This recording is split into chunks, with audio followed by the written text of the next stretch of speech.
to me if you get shot. Don't worry, I won't. And in any case, let's just hope that the screen doors and stuff like that are crim safe. Speaking of which, do you like cop shows? They're a bit of a mixed blessing, but go on. Well, I have just the perfect anime for that. Hit Guy J. Oh, sweet peaches. Alright, let's begin. If Vision of Escaflowne was Felix in The Odd Couple, neat, straight edge, with a brilliant story to back it up, then Hit Guy J would be Oscar. Blood, gore, and acts of random shit blowing up. So, let's get this car chase started and begin the review. This is Hit Guy J. Welcome to the city of Judo, or as it's pronounced, Jude, where androids are illegal and home to the Bureau of Urban Safety. We are also introduced to the sort of main villain, Claire Leonetti. Wait a minute. Who names their son Claire? Was the father pissed as a fart and got the baby's gender wrong when he was born? I'll say. Maybe it was part of the abuse. Right. After inheriting the title of Vampire and the crime syndicate Company Vita from his father, Lorenzo Leonelli, who dies at the beginning at the series, he lives in his father's shadow, and due to his father's abuse, he's also unpredictable and emotionally unstable. We're also introduced to the good guys, Investigator Daisuke Aurora, nicknamed Dice, and his partner Jay. They work for special services. I thought androids were illegal. Well, yeah, I guess they made an exception with Jay because of Daisuke's brother, Shun, who is connected to the government. Oh. Okay. Now, what next?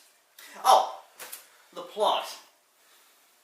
After thoroughly researching the plot, it was clearly obvious that the plotline was as thin and bland as a Ritz cracker. Nuff said. In other words, besides Daisuke and Jay solving crimes, they're trying not to get themselves blown to shit by Claire. Think of the Joker as a mob boss. Also, should I mention, he has an advisor named Moro, who's the equivalent of Alfred to Claire is to Batman, or in this case, the Joker. I should also mention that for the English dub, Claire has been voiced by none other than John Bosch. Excellent!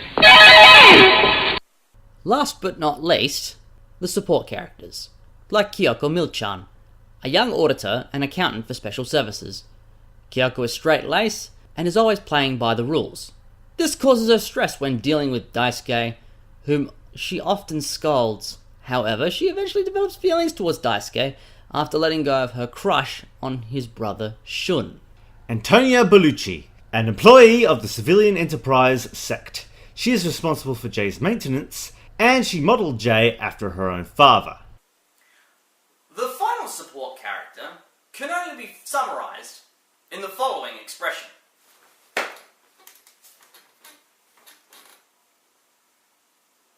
Ken Edmundo, a crime scene investigator who is constantly annoyed with the Special Services Agency.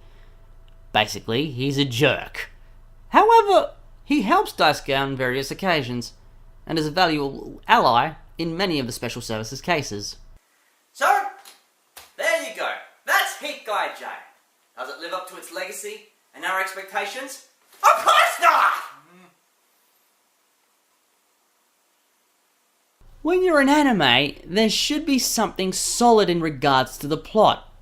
Blowing shit up could only get you so far, and as for cops and crooks, in short, it's basically a pretty boy version of Dudley Do-Right, or a rejected idea of Inspector Gadget. That's a Scottish robot playing the bagpipes. Now, with the analyst's view out of the way, I would like to point out some of the things that I don't like about this anime.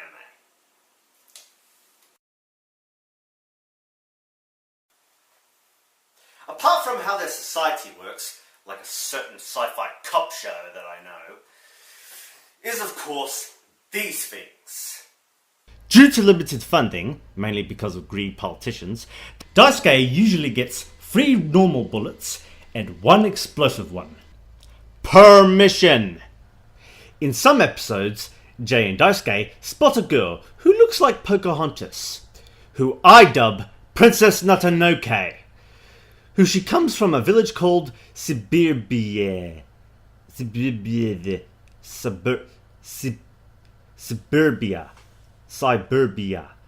Seriously, who comes up with these crazy names? I mean, come on! Anyway, and here are my reasons for not liking them. 1.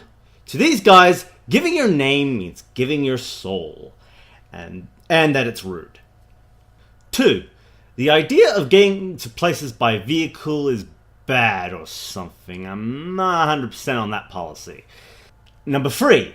Helping, apparently, is a shameful thing. Seeking shelter? Take a hike, mate.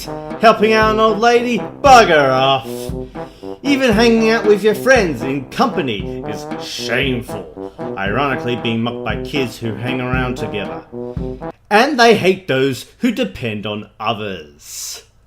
So by that logic, they hate cripples. Keep it classy.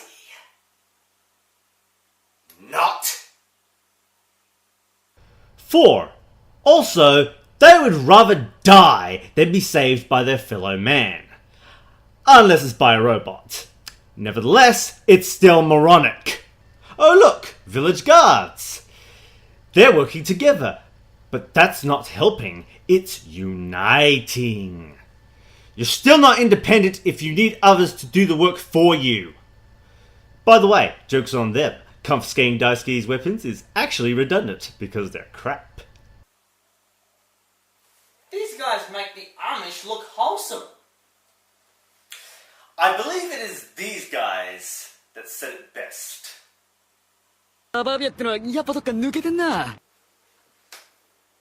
Well put. What the heck, Suburbia? These guys are hypocrites and clearly... Oh, man. Clearly, their pride and superstitions is more important than compassion and love. Humans are meant to work together. Not everyone can do everything.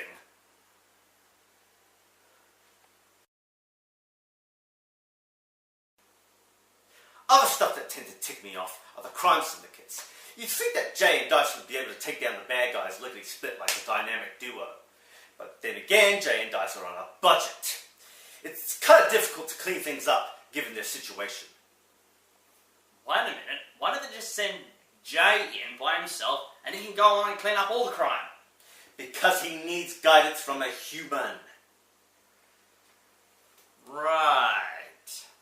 Go to Google and look at the laws of robotics. I'm sure they'll find something that involves human-robotic relations. I should mention how messed up the science can be in the show. Like grafting a wolf's head onto a human. I am not joking. There is a character in that show that actually has that quality. Seriously, Heat Guy Jay, what the heck? The fight scenes and animation are very good. And some of the music involves bagpipes. Which makes sense since Jay looks like he's from Scotland.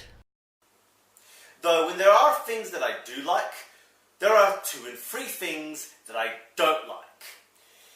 Now, there are a lot of references I can make, with Jay and Dice being the dynamic duo, and Claire being the Joker, and another reference to Almost Human, or make any other sci-fi references. But we don't have the time. So you're gonna wrap things up? Pretty much.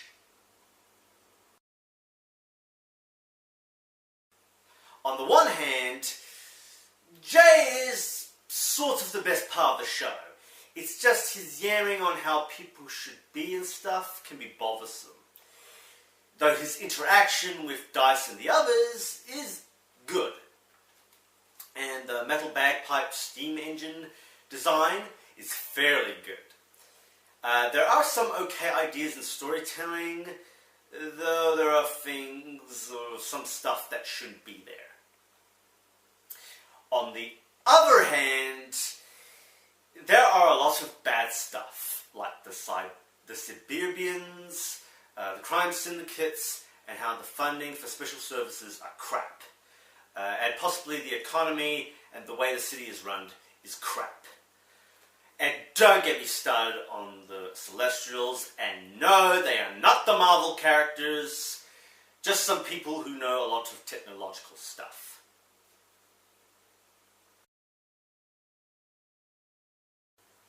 It also has some unnecessary filler, and if they made a season 2 and they had Claire as the main bad guy, it might have been an okay anime to watch.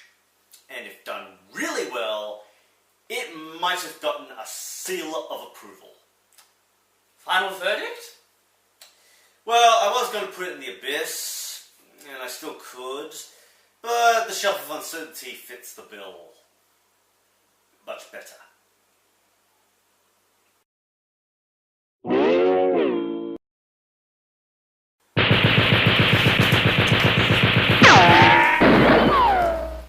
I'm the anime analyst. If I'm seen, I've picked at him. Hello, Rubius Reviewer! Hello, start! Now we're going to start the Mexican standoff! Minus the Mexicans! Go, keep your head down.